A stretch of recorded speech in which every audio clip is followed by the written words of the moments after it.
আমার উদ্ভাবিত auto water level controller বক্সটিতে কিভাবে ইলেকট্রিশিয়ানরা তারের কানেকশনগুলি করবে তা সহজে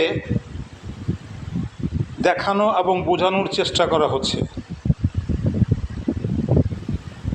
এখানে এই ম্যাগনেটিক কন্ট্যাক্টরের ডান দিকে ভিতরে 10 পয়েন্টের একটি কানেক্টর রয়েছে।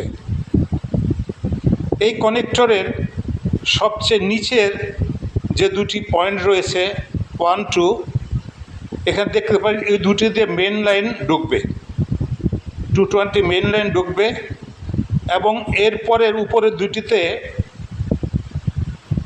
Water pump. এখানে পাম্পের পরিবর্তে এখানে একটা লাইট ব্যবহার করা হয়েছে। তারপরে যে তিনটি তার, এই তিনটি তার নিচের রিজার্ভ ট্যাঙ্কের ফ্লোর সুইচ থেকে আসবে এবং এখানে উপরে যে আরও তিনটি তার রয়েছে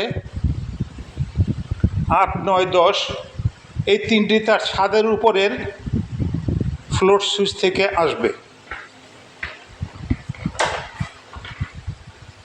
এই ধরনের ফ্লোর সুইচ, এটার মধ্যে যে তিনটি তার থাকে এই তিনটি তার আসবে। এখন আমি সার্কিট ব্রেকারটা অন করে দিলাম। যেহেতু তারগুলি সব খোলা রয়েছে, এখন এটা কোনো বাতিগুলি জ্বলছে না। তবে এখানে একটি ডাইরেক্ট সুইচ রয়েছে, এটা অটো ছাড়াই কাজ করবে।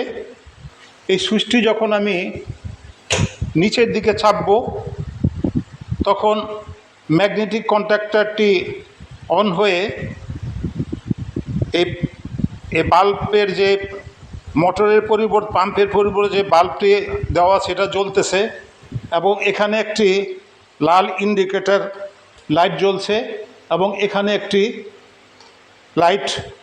ইন্ডিকেটর লাইট জ্বলছে। তো এইভাবে এই ফ্লোর সুইচ কানেকশন দেওয়ার আগে এই ধরনের কাজগুলি করবে। পরবর্তী ভিডিওতে এটার টোটাল কাজটি দেখানো আবার বোঝানোর চেষ্টা করব। ধন্যবাদ ভিডিওটি দেখার জন্য।